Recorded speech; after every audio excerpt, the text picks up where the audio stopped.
Crazy to think that we are getting so close to the World Cup coming to the United States, and who better to talk to than one of the most prolific players in U.S. soccer history, Jozy Altidore. I mean, let's talk first about yesterday, because I know you were there on site at Bank of America Stadium, where we got to see the first look of the roster that will be headed to the World Cup. Just what were your impressions of that group and just the whole atmosphere in general? Oh, qualities. It was good to see them get out there, and as we get closer, I think it's sometimes difficult to play in these games, a lot of games leading up, but now we're starting to see the team settle, and it was good to see them. I thought we saw, some free-flowing football. We saw a ton of quality, which we know they possess. So I think we have to be happy with what we saw and really encouraged, because I think the team can only get better. So was really, really happy with the goals, with the way they scored the goals, and of course the crowd was excellent, right? What a great crowd we had here in Charlotte. So all in all, a great day. I mean, they got the win against a team that just won AFCON, Senegal, so it was a great opponent to get that first test kind of under their belt as well too. Yes. Goal and assist from Christian Pulisic. Let's start just talking about him, because of course there's a lot of talk coming into this cycle about how he hasn't produced the same sort of numbers that he has maybe we can expect, but to get that going, how good is that for him to just kind of rip the Band-Aid off, if you will? Yeah, I often say to people, Christian, Weston, these are two, important players for our team that I think have done it for a number of years at a high level. I don't think there's anything to worry about, goal or no goal. These are guys that always show up when we need them to, and I think that we're going to show up and be ready to lead this team. And it's more than just goals and assists. Their presence, them being there, being leaders to a lot of the guys who don't have that same experience in these big moments. So I think it's incredibly important. It goes beyond the stat sheet when talking about a player like Christian or a player like Weston. So it's just good for me to see them healthy, to see them, influencing the game and helping their team and what was a really, really big and important moment. A lot of different players on this team for the first time in their first World Cup cycles. Balogun playing with the U.S. for the first time this time, which will be great to see him in action with the U.S. come the World Cup. Other guys just in their first times in their call-ups.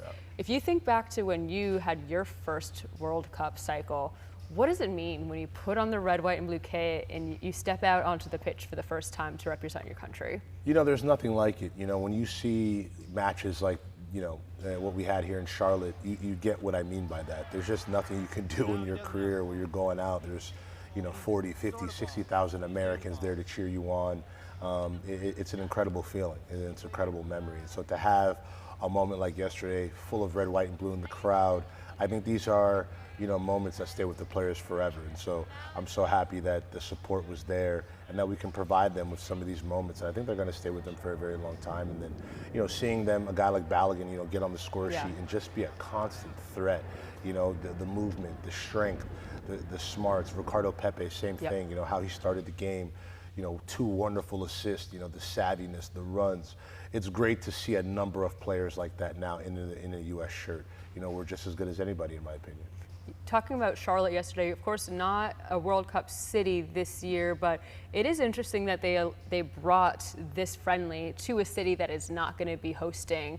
How good is that in terms of spreading the awareness, I guess, of the World Cup to other markets that won't be hosting? And just Charlotte's a soccer city. North Carolina is a soccer state, between the college programs up in Raleigh-Durham area across the board to the women's programs with the NC Courage, and then of course Charlotte FC right here in town.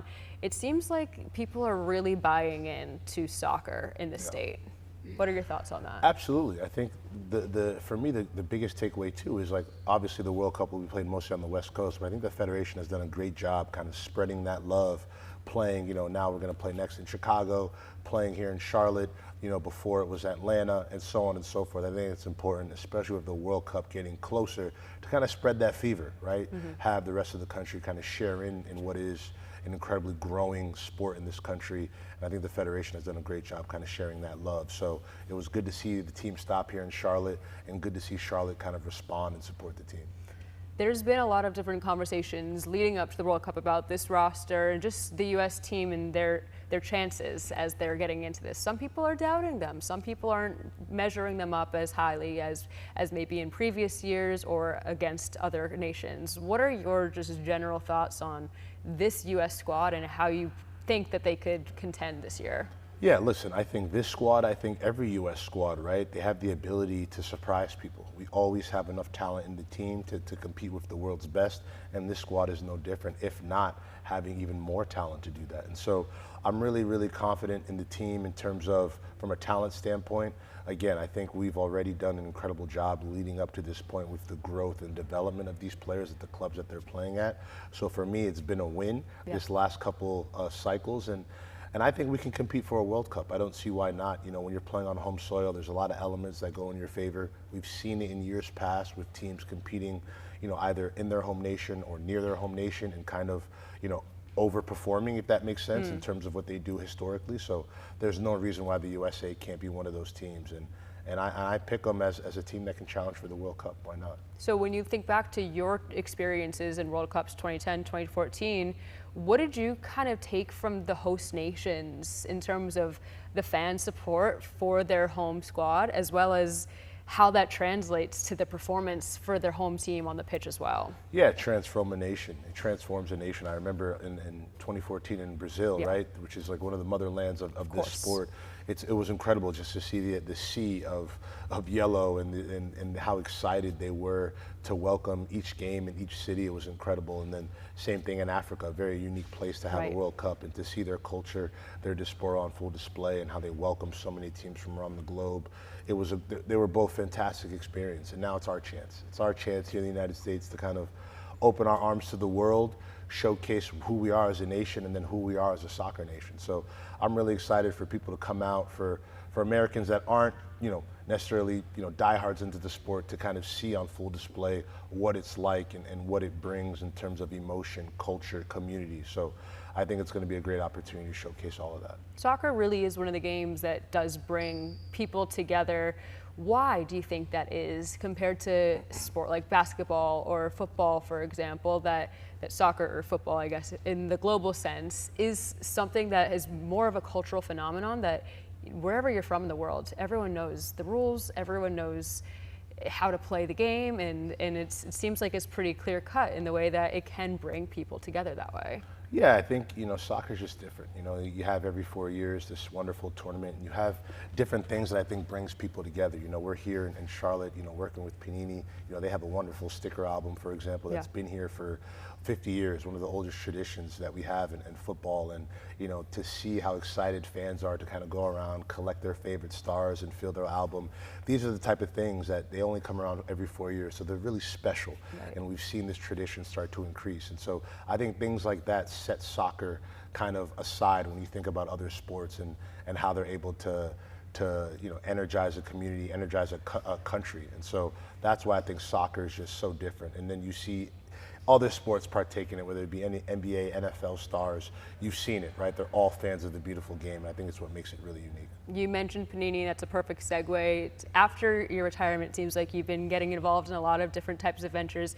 You're an analyst for this World Cup cycle with Telemundo, but let's talk first about esports, because I know that's something you're also passionate about, and you've partnered with Panini.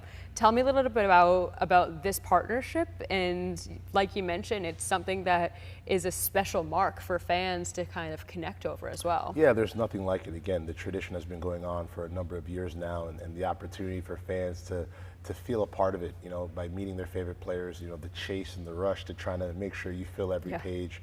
It's an incredible opportunity, and I think a wonderful tradition. And, you know, fans are looking to get it. You can get it at PaniniAmerica.net. You can get it in places like Target, Walmart. So it's really accessible, which I think is really fun, and what enables the tradition to live and continue as long as it has. So, you know, with brands like Panini, with doing wonderful things in esports, it only helps soccer grow more and more and become more and more, you know, familiar to different places around the world. Absolutely. So you'll be working as an analyst for this World Cup. I have to ask if you have any maybe sleeper countries or someone who might be necessarily under the radar that you think could be advancing a little bit more than people might expect for them to. Yeah, look, I think we had a first look at Senegal, right? Who are, you know, depending on who you ask, reigning African Cup of Nations champions. We know there was a lot of drama there, but they were crowned champions. They won that final, and, you know, we saw them on display. You know, a good team full of a lot of surprises and variability in their attack. France is obviously one of the favorites. I picked Haiti to be a team to surprise a lot of people. So I think this World Cup's going to have a ton of surprises with the format being expanded, with a lot of nations that we're not used to seeing. It shapes up for something to be really exciting, and I think it's really hard to predict, but what I can surely see is some great games, some really engaging moments, and moments that will last a lifetime. Awesome. Well, thank you so much for your time, and best of luck to you and your calls throughout the whole World Cup, Awesome. and we'll be following along. Thank you so much for having me. Thank you. Yeah.